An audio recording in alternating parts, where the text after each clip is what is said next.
Kylian MBAPPE is one goal away from Lionel Messi's all-time World Cup scoring record.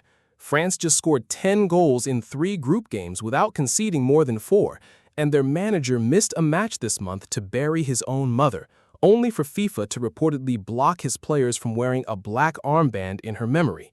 So which version of this tournament is actually true for France? Are Les Bleus a ruthless, unstoppable machine cruising toward another final? Or is this a team quietly cracking under pressure nobody's talking about?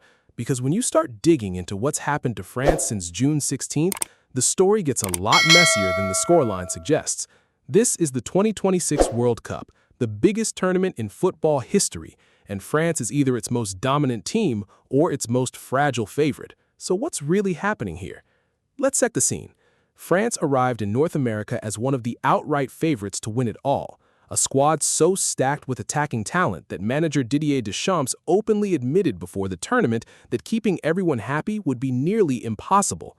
Kylian Mbappé, Ousmane Dembélé, Michael Olise, Désiré Doué, Ryan Cherki, Bradley Barcola. That's not a front line. That's an entire generation of elite forwards fighting for 4 or 5 spots. Deschamps himself has been in charge since 2012. He's already won this tournament once, back in 2018, and reached the final again in 2022. Reports have indicated this World Cup will be his last with the national team, which adds a layer of finality to everything France does here. Every decision, every rotation, every result gets read through that lens now. Then, right in the middle of the group stage, something happened that had nothing to do with football at all. Deschamps missed France's final group match against Norway because his mother had passed away, and he needed to attend her funeral back home. The French Federation reportedly wanted the players to wear black armbands in tribute during that match. According to reporting from The Athletic, FIFA declined the request. There was also confusion around a planned minute of silence, which the Federation initially said was for Deschamps' mother, before clarifying it was actually intended for earthquake victims in Venezuela. It was an awkward, emotional moment layered on top of an already difficult week for the manager. So here's where things get interesting, because France didn't just survive that emotional gut punch, they steamrolled through it. With Deschamps absent, France beat Norway 4-1, finishing the group stage with a perfect 9 points from 3 matches. They opened with a 3-1 win over Senegal, followed it with a 3-0 win over Iraq, and then closed out the group without their own manager on the touchline. Ousmane Dembélé scored a hat-trick in that Norway match, doing it in roughly 32 minutes, which reports suggest is one of the fastest hat-tricks in World Cup history. That's the version of France that shows up on paper, dominant, deep, seemingly unaffected by adversity. But that's only part of the story, because underneath the results, there have been real cracks showing.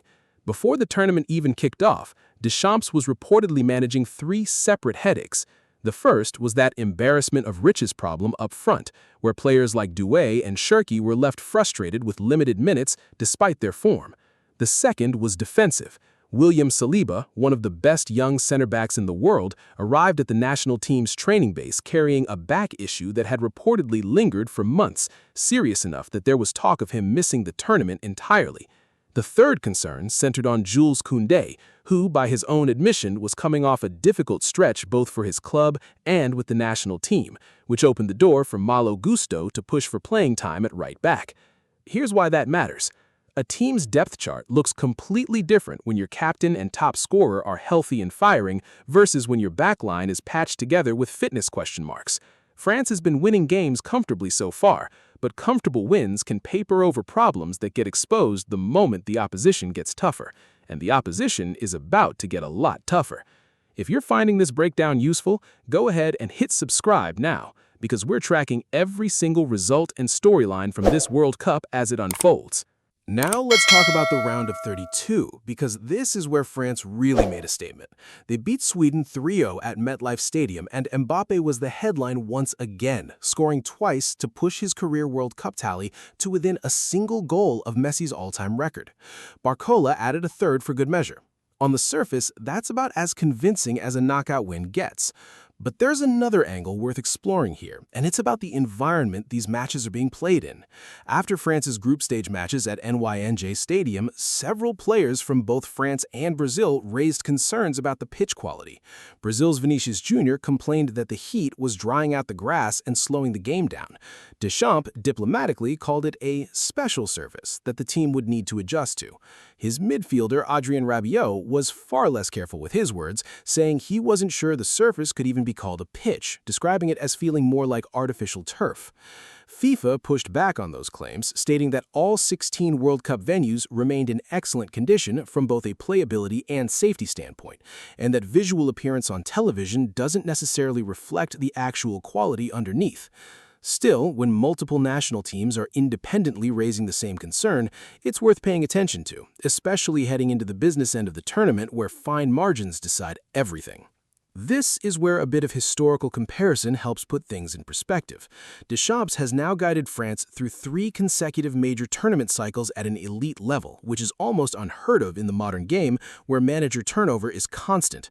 Previous World Cup winners have often struggled to sustain that form afterward. Spain fell apart quickly after 2010, Germany crashed out in the group stage after winning in 2014. France, so far, keeps finding a way to reload and reload again, largely because their player pipeline keeps producing new stars just as the old ones age out. That depth is simultaneously their biggest strength and, if Deschamps' pre-tournament comments are anything to go by, their biggest man management challenge. Now, think about what this means for the players and fans on the ground. For a talent like Doué or Cherki, being part of a World Cup winning generation but stuck watching from the bench is a genuinely difficult position, especially with a home nation talent pool this competitive heading into the next cycle. For MBAPPE, chasing Messi's scoring record adds a personal narrative on top of the team's collective goal, and that kind of individual spotlight can either elevate a team or create friction depending on how it's handled in the dressing room. For the fans, especially the traveling French support base, this tournament has meant packed flights to New York, Boston, and now Philadelphia, following a team that looks unstoppable on the scoreboard while quietly working through real emotional and physical strain behind the scenes.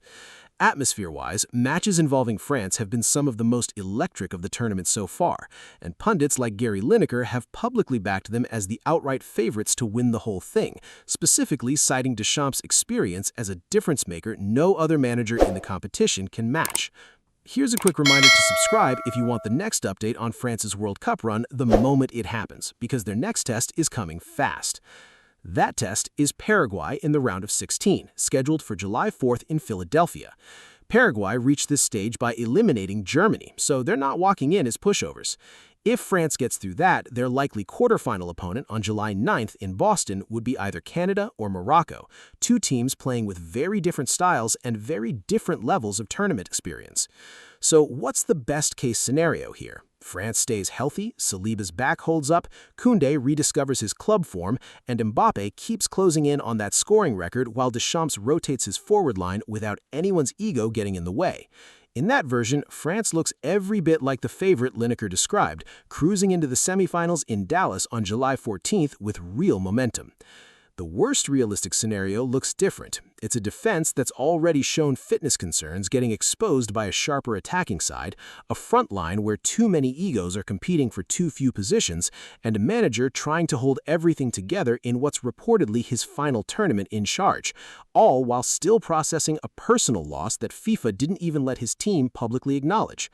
Neither outcome is guaranteed, and FIFA has made no official statement suggesting anything is fundamentally wrong with France's campaign. These are simply the tensions sitting underneath a very good record. Would either of those scenarios change how you're watching this team going forward? That's genuinely worth thinking about as the knockout rounds get tougher from here. So where does this leave us? France has been, statistically, one of the most dominant teams of the entire tournament. 9 points from 9 in the group stage, a comfortable win over Sweden, Dembele and MBAPPE both firing at historic rates, and a manager whose track record speaks for itself. But surrounding all of that is a squad managing genuine internal competition for places, a defense with real question marks, complaints about playing conditions that FIFA has had to publicly address, and a coach who buried his mother mid-tournament while his own governing body reportedly denied his team a small gesture of tribute. Which side of this story do you think wins out as the pressure builds? Do you think France's depth carries them all the way to the final, or does one of these underlying issues resurface at the worst possible moment? Let us know what you think down in the comments. And if you want to see how this plays out match by match, go ahead and subscribe so you don't miss the next update. This story is still developing, and as always, football never stays quiet for long. See you in the next one.